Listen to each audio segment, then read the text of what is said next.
So the Weeknd did a show on the Spotify Billions Club, and he did it live. And there's an interesting description here. Did you read the description? It says here, in this first ever Billions Club live concert film, The Weeknd delivers an unforgettable one-night-only performance celebrating his record-breaking 25 tracks with over 1 billion streams each on Spotify, more than any other artist.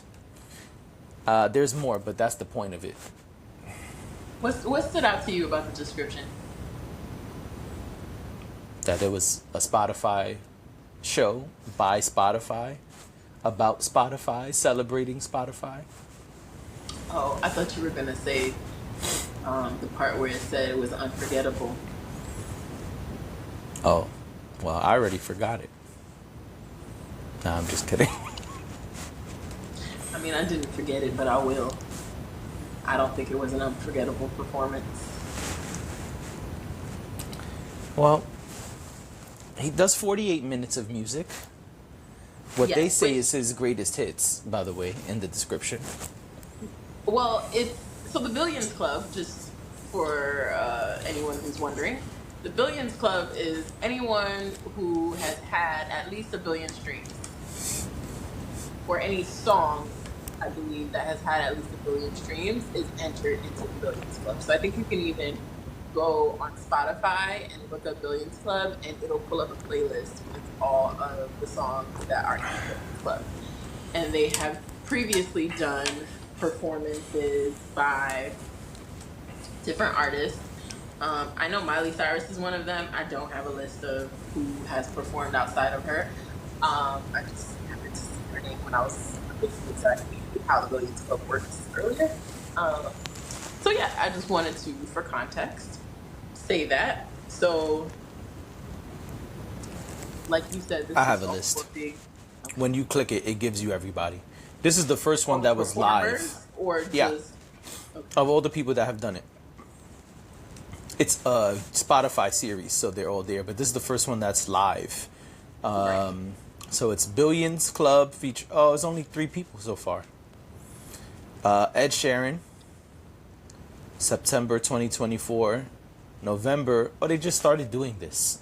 Okay. So it's Ed Sheeran, September, Miley Cyrus, November, and The Weeknd, December. I think that it doesn't matter how well you can or cannot perform if you have songs that are slaps. I remember once upon a time Drake was sitting on a stool because his leg was broken, and he still was doing sold out tours. Yeah.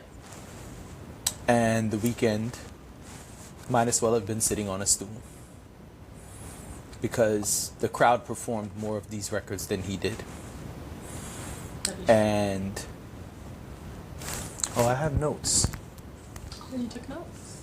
Just for like 1 or 2 things that I didn't think I would remember. So the first thing is, you mentioned that those were the years that the songs entered the Billionaire Club.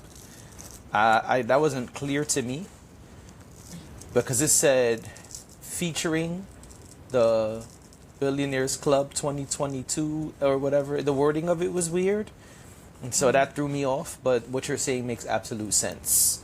It just was weird to me that was what was happening during the time of the performance.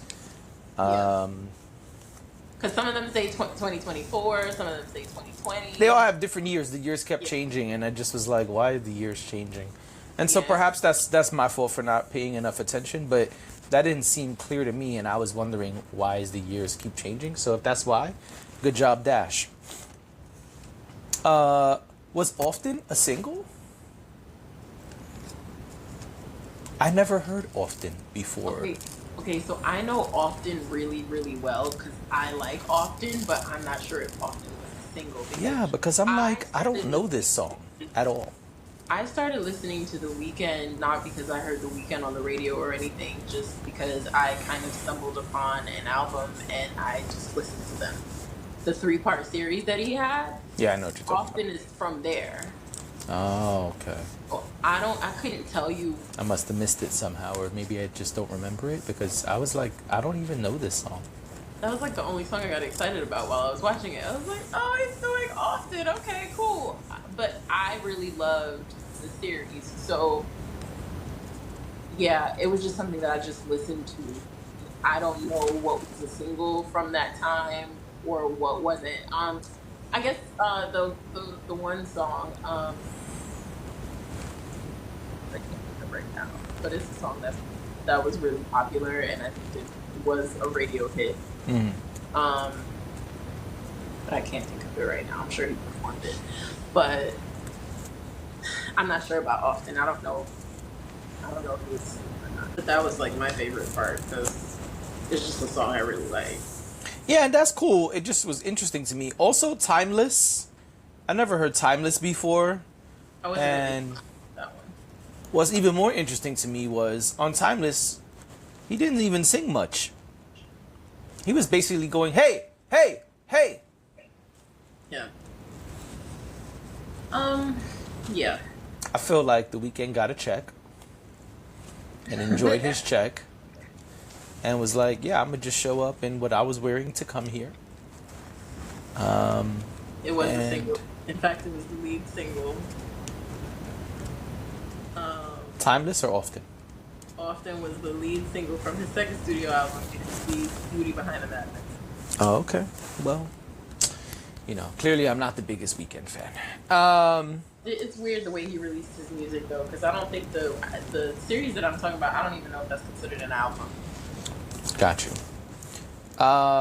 Anyway, yeah, Timeless, he just did like a bunch of haze and the first hook, and I was like, what are we even here for? And I guess he realized I'm not doing enough, because then he kind of picked it up after that. And I never heard Timeless before either. But I will say two things in his defense, I guess. Number one, awesome songwriter, amazing songwriter. I think that's always been clear since very early in his career. The second thing is, although I'm making jokes about him not really singing half of the songs, he is a master of ceremony because he was directing the crowd and they were definitely following along. It wasn't like he was struggling to get them to follow his instructions. He was. They were dancing. They were having a great time. And that's because he is an amazing songwriter. They are amazing songs. And those are people who are truly fans of his. Yeah. So they had a phenomenal time. But I feel like I had the same time they had right here at my house. Because there wasn't much going on the stage. And now let me be even more clear with the people watching. I started off listening to this. I listened to the first half and did not watch and said, man, he must be doing some awesome things because he's not really singing much. So I'm going to start over and watch it. And I wish I did not do that because he's not doing awesome things. Also, he does this weird thing where his voice kind of trebles. It kind of like, you know what I'm talking about? What is that? That's weird. I didn't like that. I mean, that's his style. Is it? He does that on records? Yeah. When he's singing low and his voice is kind of like, Yeah. Yeah. But I do believe that he didn't sound great. I didn't, like, at least in the beginning, the first few songs, I felt like he wasn't sipping his tea. Yeah, I was like, is he okay? Like, sounded like Alicia Keys at the Super Bowl before they fixed it. Yeah. It sounded very much like, not necessarily off key, but just like, it was off. It wasn't, it didn't sound. Which is weird because he can sing, and that's why that treble thing was bothering me. Because I'm like, why does he keep doing that? Is something wrong? Because there's plenty of times when you hear him boldly hold notes and completely kill the singing aspect of the performance. Yeah. What you're talking about is a part of his shtick. his Yeah, Okay. that's part of his normal cadence. Hey, and then that's fine. You know, if I'm just uneducated, I'll accept that. But there was some questionable notes, There were. and I was just like, is it that? Like, did they just tell him he had to perform these songs? No, because remember, Was we he knew about it months before. unprepared? Right, but I'm just saying, like, he seemed like he kind of just, got back from doing something important. Said, "Oh, I gotta Yeah, pick up smoking a the big mic ass now." blunt while cashing that big ass check. He said, "Oh, okay, y'all want me to perform now? All right, well, let me go and give it a little something." That's how it felt to me at the beginning. And Yeah. then I don't know, like the crowd's energy was great, but I just felt like his was kind of mid. Just yeah. I'm only here so I don't get fined. Right. And then it made me think, like, I wonder if this is like when people do festivals and their festival performances are not necessarily, some people, not all, but where their festival performances are not um, as good as, like, if you see their regular show. I just wondered if maybe that's what it was, that it's not one of his sold out shows. So he didn't give it the same level that he would give The sold out arena. the sold out arena. I got you. Because to me, it was a pretty boring performance. Yeah, I didn't need to watch this, especially after hearing the first half.